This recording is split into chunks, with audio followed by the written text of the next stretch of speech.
therootwave.com.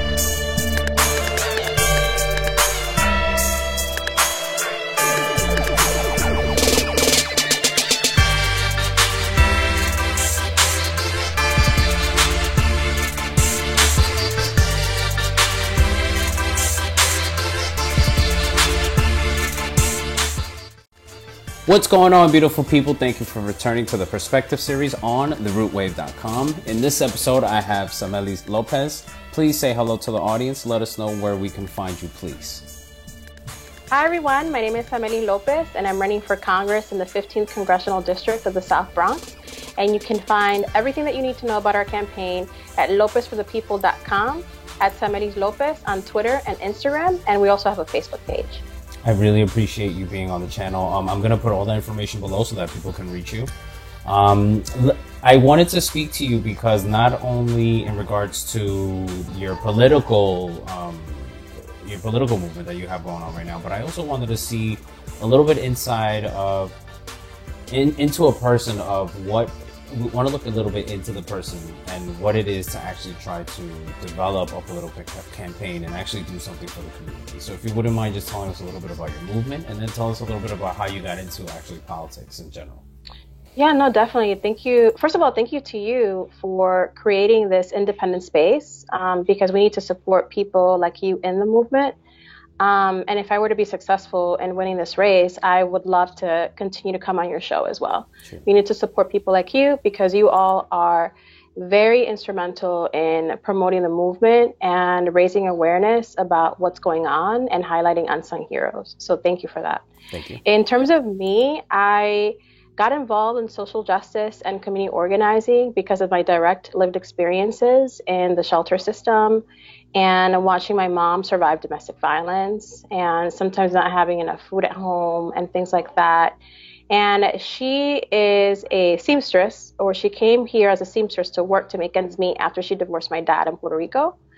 And there was often times where she didn't have enough money for a babysitter, and she would pick me up from my school, and then I would do my homework at the sweatshop.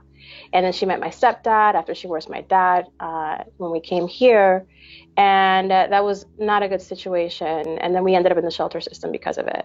So those early experiences with homelessness, food scarcity, watching my mom be exploited at sweatshops and things like that motivated me to always fight for the underdog and to try to, fight for people that are suffering in our communities and to learn from their direct lived experiences.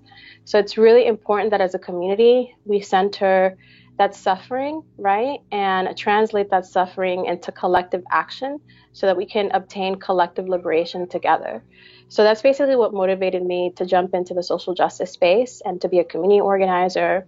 And for the past 10 years of my life, because of my experiences not having a home when I was growing up, I dedicated my professional life to building housing here in communities like the Bronx and in New York City. So I have experiences with affordable housing development, affordable housing finance, and building homes for people that are coming out of the shelter system and are a paycheck away from being homeless.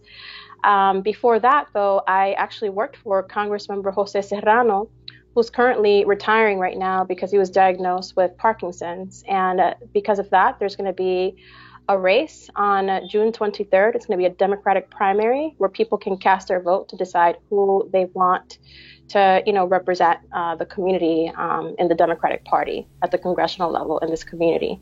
So I'm running to be the next congresswoman of this neighborhood, this district that I love, that gave me my second opportunity at life. Because basically when we got out of the shelter system, we moved to the Bronx around the time that I was like 9 or 10 years old, and I've been in the Bronx since.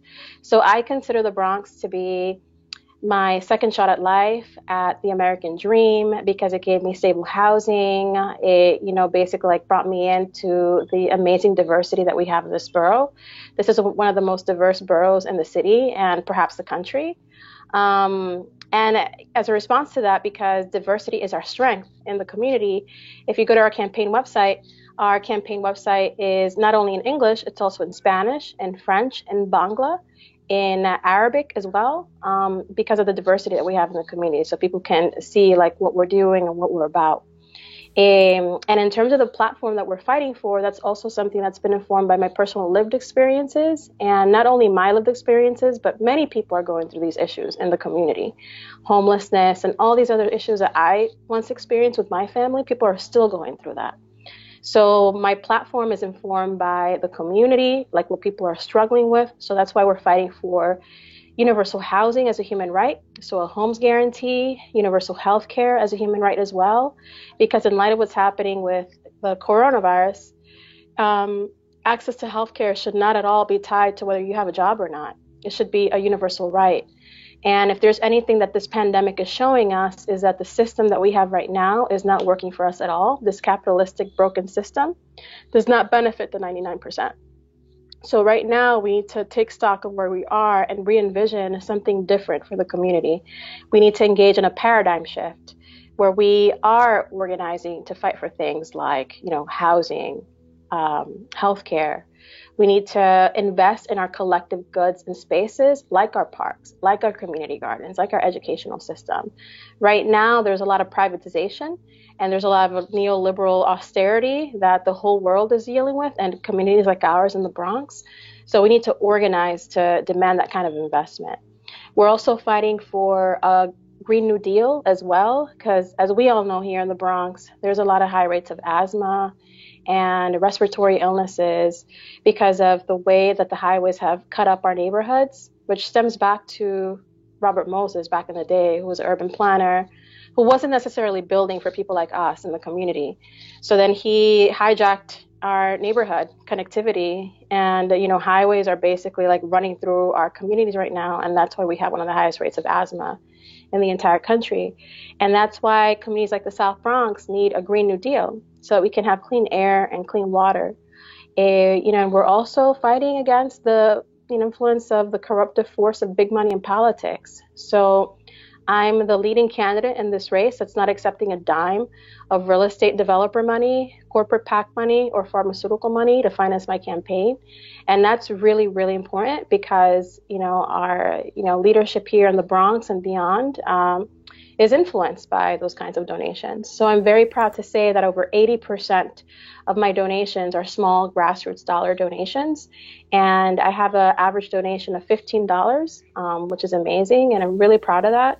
And right now in this race, I'm leading in terms of the amount of individual grassroots dollar donations that we have compared to any other candidate that's running.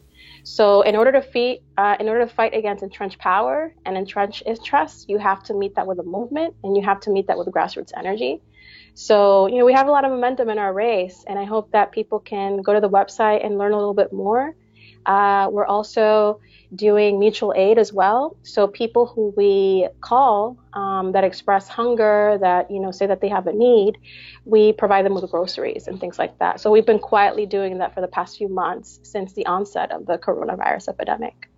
Now, how difficult is it difficult at all to actually get into politics and try to run for something like Congress? What would that process look like for someone that may be watching this right now and saying, hey, one day I want to do that? Is that something difficult to accomplish, number one? And then number two, the system itself in regards to actually running for a position of a political chair, is that itself difficult to do, or is the system would the system allow for someone of color like us to actually, or like yourself, to actually get into a seat of power like that? Right. So it's a very challenging process, and I'm going to be vulnerable with the viewers. I almost didn't enter this race. I almost did not run because I knew what I would be giving up. I knew that I would be giving up my job, that I would be giving up healthcare and other securities that I had before I did this. I'm the only person that's, one of the only few people in the country running without health insurance right now. So I don't have health insurance and I'm running for Congress. So I'm a working class, woman of color with very humble beginnings, and it's very difficult. It's not easy. I mean, it can be done. I mean, people like Alexandria Ocasio-Cortez, have demonstrated that it can be done, and I'm really grateful to have her support in my race. But it's difficult because as working class people, you have to give up a lot, and especially when you reject certain kinds of funding to finance your campaign, it's even more difficult to raise the amount of money that you need to pay for things like mailers that go out into the community, to pay for the messaging to go out in every corner of the district that you're running in. So it's very difficult, but I encourage people to take the leap because we need more people like us in these positions that are rooted in the pain of our communities to take that leap, because that's what it's going to take to transform our politics. So if you do want to do it, I mean, connect with us, and we can share like our experiences or my experiences with you, because this is a learning process and we have to, be there for each other and support each other along the way. But I can tell you that as someone who's doing this right now, the system is definitely not set up for us. And that's why I gave you kudos in the beginning of this conversation, because corporate media always ignores candidacies like mine and like people like us in the community. So that's why we have to reach out to independent media outlets to amplify the message and stay connected with you guys, because the corporate media is, attacking our democracy. They support the status quo. So we have to organize against that and kind of like, come up with our own media machines that, so that we can combat the unequal time that people like us get in the media. So yeah, it's very difficult, but it can be done. And I think that the most important thing is reminding yourself why you're doing it once you get in there, and taking guidance from the community, and testing out your platform with people in the neighborhood too, right? Because I don't think that policy should come from an ivory tower. I think that it should always be informed by, again, like people's lived experiences. Like what we did is that we tested out our platform at the doors before the coronavirus hit. So we put out like, blanket set of, policies that I was really passionate about, and I tested it out into the community, door knocking. I was like, listen, like this is what we have right now, but what do you think about it? What are you going through? So really asking the community what it is that they want to see, and overwhelmingly, hands down, the number one issue that people are experiencing is housing insecurity, is homelessness. It's, a lot of people that are facing eviction because they're a couple of paychecks away from being homeless. So by far, housing justice is something that people care deeply about in this community. And people understand that there's a gentrification and a displacement crisis that's happening. And because of that, people understand that the way that you fundraise your campaign says a lot about your actual priorities and your ability to truly stand with the people when it comes to housing justice. And, you can't proclaim to be someone who's going to be fighting for the housing justice movement if you're in the pocket of REBNY and the real estate, luxury industry. You know what I mean? Right. It's a conflict there. And I mean, I don't have to tell you, but gentrification is overtaking our borough, specifically here in the South Bronx, because of our proximity to Manhattan. And developers really want to take over our neighborhoods and basically sell them off for profit. So we can't allow that to happen. Right. So yeah, I encourage everybody that's thinking about it to just do it. It's difficult, but it can be done. If I can do it, you could do it too. Yeah, no, and then thank you for clarifying that and being as honest as possible about it, because I think, a lot of people make it seem like, hey, just get up off the chair, you can do something. And it is difficult, but there is a certain drive that has to be and motivation behind it to actually make it a reachable goal for one to actually make it to a seat like that. Who has influenced you during all of this, whether it be in the past or currently? Like, are there people that you look up to and possibly also maybe take keys from them to actually put into your campaign? Yeah, no, definitely. I mean, most recently, obviously, I'm always inspired by Alexandria Ocasio-Cortez. I met her actually in 2016 because we were both volunteering for Bernie Sanders at the time, and we connected, back then, and we stayed in contact. And I'm one of the co-founders of this collective that's called Bronx Progressives, which is basically all about building an independent grassroots political infrastructure here in the Bronx that I encourage people to check out. So our collective endorsed her before she won her primary in 2018. And since then, we've been building alongside the residents and the community organizations here to see how we can figure out, a way for us to build grassroots power, grassroots political power. So that's a little bit about us, like as a collective. And, that's what we need. We need to organize because like running for office and organizing, it's not just about social media. I feel like sometimes like a lot of people get confused. Like social media is critical, right? But social media should never replace the actual organizing that happens on the ground. It should amplify what's going on the ground, right? Especially Right. because a lot of people in our communities don't have access to, internet and things like that, or Twitter, or they don't have Twitter accounts or what have you. So we need to always like take a very intergenerational approach and a language justice approach in everything that we do. And we also need to integrate people from the disabled community as well in our efforts, right? So we need to like reach out to people that may not look like us, right? May, have, other issues going on in their life and look to them for guidance. Because I'm one person, I don't have all the perspectives, right, in the world. So I need to align myself with people whose perspectives I may differ on so I can learn.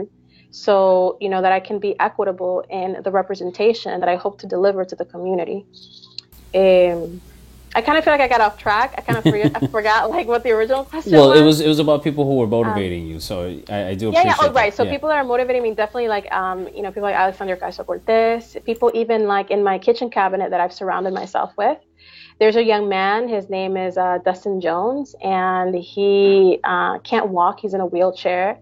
And I'm constantly inspired by Dustin and people like Dustin because, I'm not in a wheelchair. And I see the dedication that he has, how he gets up every day, how he cares about the issues, how he uses his platform and what happened to him to organize around transportation advocacy and justice. And I see that and I'm like, wow, that's so amazing. Like, I'm able-bodied. I don't have these impediments. So there's no reason why people like us, right, should not rise to the occasion and like give something back to our community and organize. So, I am constantly inspired by people like Dustin, people like my mom also, who was an immigrant who came to this country to make ends meet and, tried to pursue the American dream. And just generally like people in my community, people that have been struggling for a while, unsung heroes, people that have like three jobs to make ends meet. And I see how they struggle, how they like, make it in spite of great odds and still have a positive outlook on life. I'm inspired by people like that. Right. Well, Yeah. thank you for that. Yeah, I appreciate that. Yeah, because Hmm. I think all of that's very important. One of the beautiful parts of social media is you can run into people that actually motivate you, whether they know it or not. And a lot Hmm. of even this, what this interview is meant for, is to actually do that. I wanted to ask. Let's look a little I bit. would also add to that, look Sure, sure. within as well. Like tap into your own Right. uh, process and like, love yourself, Hmm. right? And like figure out and reflect like what is it that I can give back to the community? What makes me different than other people? And, like again, like align yourself with people that, may not have your perspectives or your experiences. And if you're serious about representation and organizing, I personally, my humble opinion, I think that's the way to go because we need to avoid clicks. Politics can be very clicky. And sometimes even like advocacy in the community can be very clicky. So we need to kind of like step away from these cliques and our own silos and reach out to people that we may not have a lot in common with, but are struggling and are trying to do the right thing and see how we can work with, people that may look different than us and, come at life from different vantage points. And I think that's what representation and organizing should be about. Yeah, 100% agree, for real. What? Let's look a little bit into the future, right? Let's say all goes well in the campaign. You get the seat, thankfully, and then what happens after that? Like, how does that work? What does that look like? What's the goal after that? hmm Well, the goal is to continue working with the community that voted me in, looking to the community as an advisor of sorts, as a partner that I will be working with very closely in this journey. Because after the election, that's just only the beginning, right? And as one person, I cannot like change things overnight. I need to rely on the community, and the community has to be my eyes and ears to help me figure out what I should be fighting for, right? To help me figure out the stories, right, that I should be amplifying with this platform, and looking to the community for that inspiration to create policies that impact their lives. So that's what I would do. I would love to host community visioning sessions. I would love to just basically like use this opportunity as a way of organizing in the community at the federal level, and aligning myself very closely with the Housing Justice for All movement in New York State that brought forth one of the most progressive pro-tenant reforms that New York State has seen in a generation. I encourage the viewers on the show to check it out. And I was part of that coalition along with many activists here in the Bronx. So organizing is definitely something that I will prioritize absolutely in my administration, should I be successful, and looking to the community for guidance to see what's going on the ground. Because I think anything less than that is irresponsible.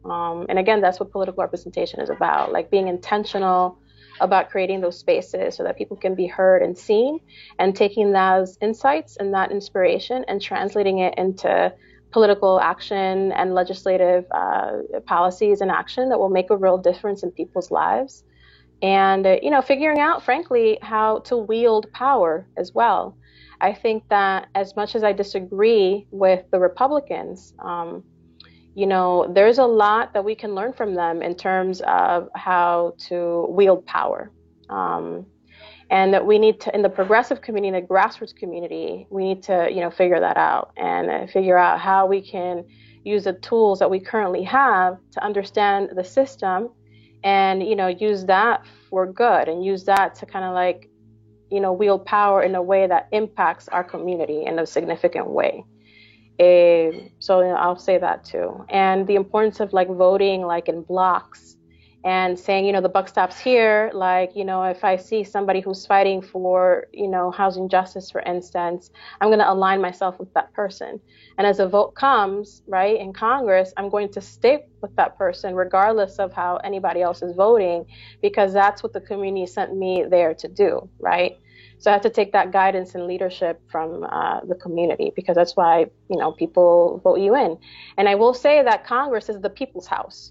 So being that it's the people's house, we have to treat it accordingly and make sure that working class people, our immigrant community, undocumented sisters and brothers, workers, have access to the halls of Congress, because, it's the people's house. And right now, there's a lot of lobbyist influence, a lot of dirty corporate money that is basically like destroying our democracy, and we need to take it back and reclaim our politics and reclaim transformative politics and leave behind transactional politics of this broken political system that we have, and continue to fight to embrace the politics of transformation that are being waged in Washington and other parts of the country.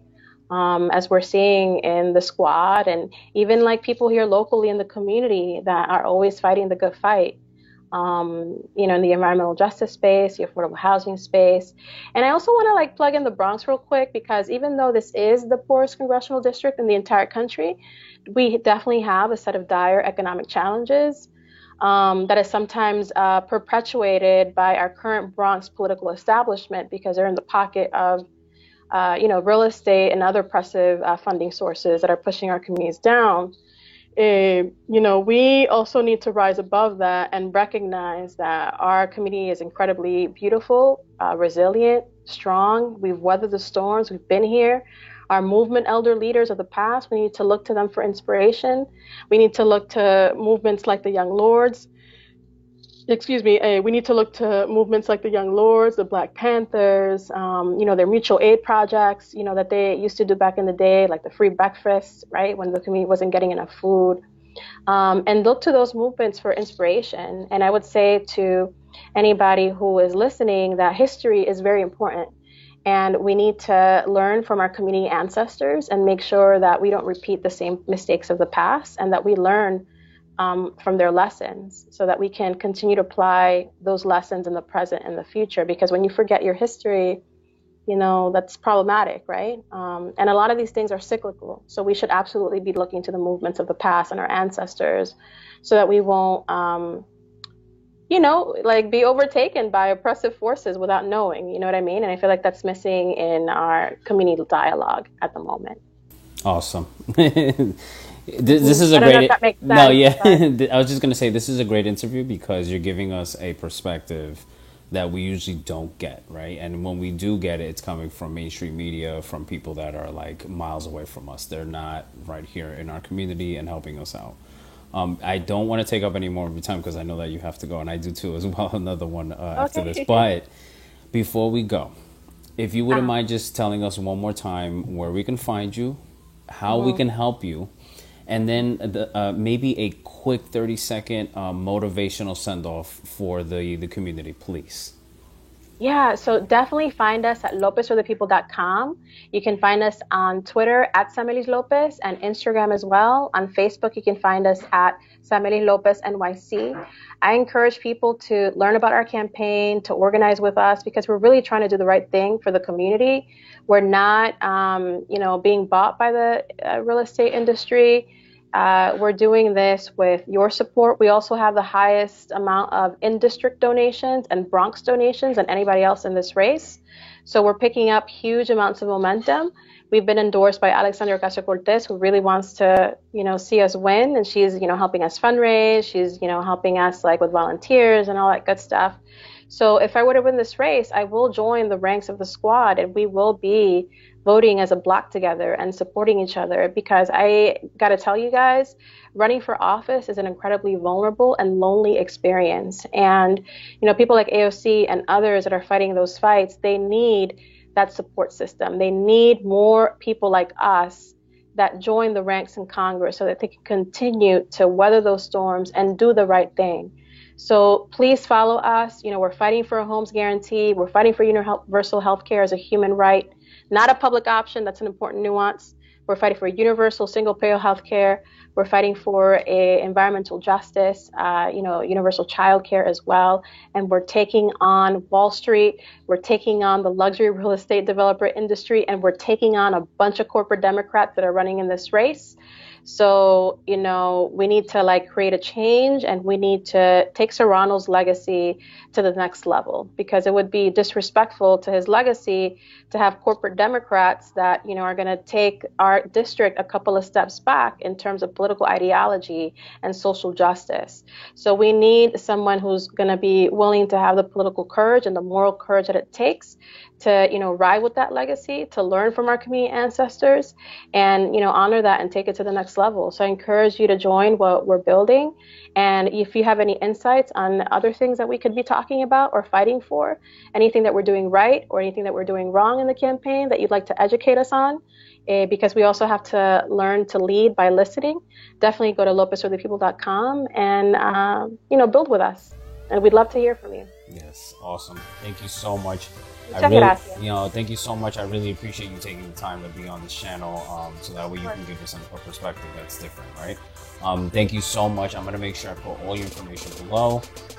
To my audience, thank you so much. Please go support. If you have any, any ideas or some of these mentioned, reach out to her and her team, and then just speak up. I think it's time to get together and speak up, right? So I really appreciate you. Thank you so much. Good luck on everything. I'm sure we'll speak again. And to my audience, yeah, I would love that. Yes. If I win, I definitely want to come on your show. Yes, please. And to my audience, continue to support people like you. Yes, please. Thank you so much. Thank you so much. And to my audience, please visit me at www.therootwave.com and check out other interviews. And please go support. Thank you so much. Okay, we'll check it out. All right. Bye.